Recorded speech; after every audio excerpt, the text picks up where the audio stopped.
Halo sobat semua, jumpa lagi dengan Denbagose Channel. Bagaimana kabar sobat semua? Sebelum kita mulai cerita ini, ayo silakan subscribe, like, komen, share dan nyalakan loncengnya untuk mendapatkan notifikasi terbaru ketika Mimin upload videonya. Bab 1239, melon yang belum matang. Berapa banyak uang yang kamu habiskan dari rumah untuk sekolah? Aku tidak menimba ilmu sebanyak kamu. Kamu lihat gadis mana di desa kita yang masih sekolah ketika berusia 20-an. Mereka sudah lama menikah untuk meringankan beban keluarga. Kamu malah bagus ya, tidak bersedia meminta mas kawin yang lebih banyak. Ini masih belum menikah, dan sudah membela orang luar. Ramon Gong mengerutkan bibirnya. Dengar, adikmu lebih mengerti daripada kamu. Kamu telah menghabiskan banyak uang dari keluarga selama bertahun-tahun ini demi membesarkanmu selama bertahun-tahun. Ini juga waktu bagimu untuk membayar kembali kepadaku dan ayahmu. Jika ayahmu sembuh dan hidup sampai 90 tahun, uang 500.000 yuan belum tentu cukup.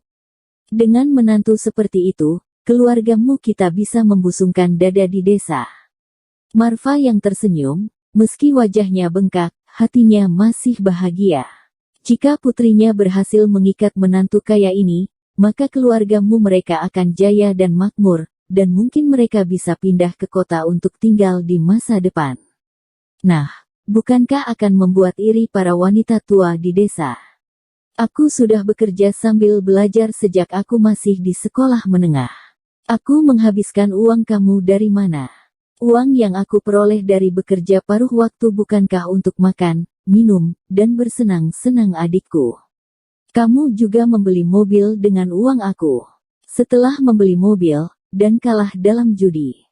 Kenapa kamu tidak bicarakan soal ini?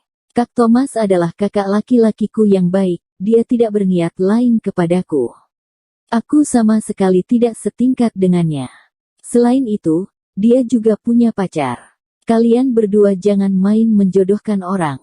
Kata Elminamu, dia tidak bisa menahan rasa rendah diri dibandingkan dengan Kak Thomas. Dia adalah seekor burung pipit, dan Kak Thomas adalah seorang Garuda.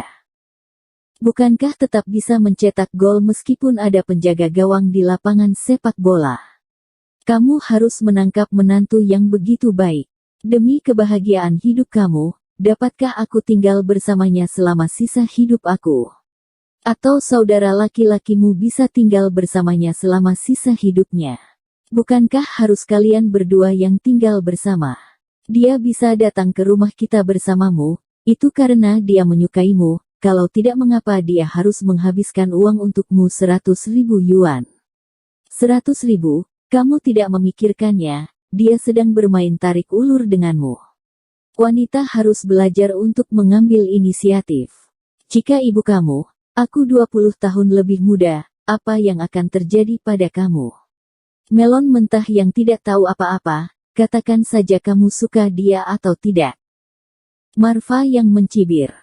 Elminamu terdiam dan tidak bisa berbicara tentang menyukainya, tapi siapa yang tidak suka pria muda, menjanjikan, muda dan kaya seperti Kak Thomas? Apakah kamu akan menyukai pengemis yang tidak terawat di jalan? Elminamu bukan lotus putih. Dia tahu apa yang dikatakan ibunya, sepertinya itu tidak sepenuhnya tidak masuk akal. Kamu harus memanfaatkan kesempatan ini, tidak akan ada toko yang sama setelah kamu melewati desa ini, Kak, aku suka kakak ipar ini. Hehehehe. Ramon Gong tersenyum dengan licik, membuat Elminamu semakin ragu. Aku tidak peduli, pokoknya harus memberikan uang itu dulu kepada Kak Thomas. Kalian berdua pergi ke rumah keluarga Li besok pagi untuk mendapatkan uangnya kembali. Elminamu memikirkannya berulang kali, dia tetap saja tidak bisa berhutang pada Kak Thomas. Baiklah, kita berdua akan meminta uang besok pagi. Marfa yang berkata dengan tidak sabar, minta kembali. Bebek yang dimasak sudah tidak bisa terbang. Aku akan menjaga ayah. Elminamu bergegas ke rumah untuk merawat ayahnya. Bu, aku tidak akan pergi besok pagi. Juventiali dan aku telah pacaran selama 2 tahun. Aku harus menikahinya, aku tidak ingin siapapun kecuali dia. Ramon Gong menghentakkan kaki dan berkata, kamu ini, aku hanya menenangkan kakakmu, besok pagi. Kita pergi ke keluarga Li untuk menetapkan tanggal pernikahan. Sekarang kamu memiliki kakak ipar kaya, bukankah keluarga Li akan berbunga-bunga, di desa kita di masa depan, pasti akan menjadi orang terkaya. Mas kawin 500.000 yuan tidak perlu khawatir, ibu pasti akan dapatkan untuk kamu. Marfa yang tampak percaya diri. Aku akan membeli rumah besar dan kendaraan off-road, Bu, semuanya tergantung padamu. Ramon Gong sangat antusias dan telah mengimpikan menjadi orang terkaya di desa. Kota X, Hotel Guoxin.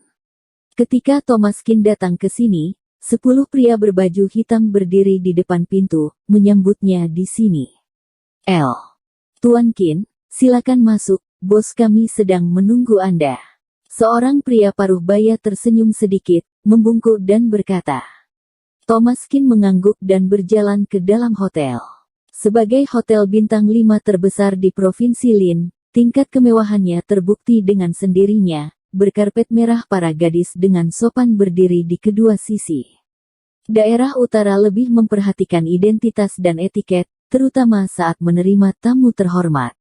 Di kamar kepresidenan, seorang pria paruh baya berjas putih dengan cepat berdiri ketika dia melihat Thomas Qin. Tuan Qin, kan? Tuan Gong sudah menjelaskan kepada aku, dia mengatakan bahwa melihat dia seperti melihat kamu, hahaha. Sampai ketemu hari ini, benar saja, muda dan menjanjikan, orang yang berbakat. Tuan Qin, silakan. Anda sungkan. Thomas Qin mengangguk. Bos Fang ini adalah hegemon real estate dari seluruh provinsi Lin. Meskipun grup Lin di bawah kendalinya sedikit berbeda dari Qianke dan Huanda, grup ini memonopoli wilayah utara. Tuan Qin tidak harus sungkan. Hubungan aku dengan Tuan Gong sangat menarik. 20 tahun yang lalu, jika bukan karena bimbingan Tuan Gong, aku tidak akan mencapai kejayaan seperti sekarang ini. Karir pertamaku adalah secara pribadi dibimbing olehnya, jadi Tuan Gong adalah dewa penolongku seumur hidupku. Tamu terhormat dia, aku pasti tidak akan mengabaikannya. Kemampuan kamu, Tuan Gong juga telah memberitahu aku, penyakit ketiga putra keluarga Gong disembuhkan oleh Tuan Qin, hingga membuat keluarga Gong bisa membanggakan diri, aku benar-benar mengagumimu. Ignatius Fang berkata dengan serius. Tuan Gong terlalu serius, ini tidak ada apa-apanya. Aku datang hari ini demi Raja Ginseng berusia seabad, dan aku juga meminta nasihat Bos Fang. Thomas Qin tersenyum berkata. Tentu saja, tapi ada beberapa ketidaksesuaian dalam hal ini. Orang yang menemukan Raja Ginseng berusia seabad ini masih berada di hutan tua Gunung Changbai, dan keberadaannya tidak menentu. Konon Raja Ginseng berusia seabad itu memiliki spiritualitas dan dapat berjalan menembus hutan, lokasinya tidak tetap. Orang-orang kita hanya bisa menghubungi keluarganya. Jika kamu ingin mendapatkan Raja Ginseng Centennial ini, kamu mungkin harus menunggu 2 hari. Aku akan segera mengirim seseorang untuk mendapatkan Raja Ginseng seabad ini untuk Tuan Qin. Ignatius Fang berkata dengan serius. Betulkah?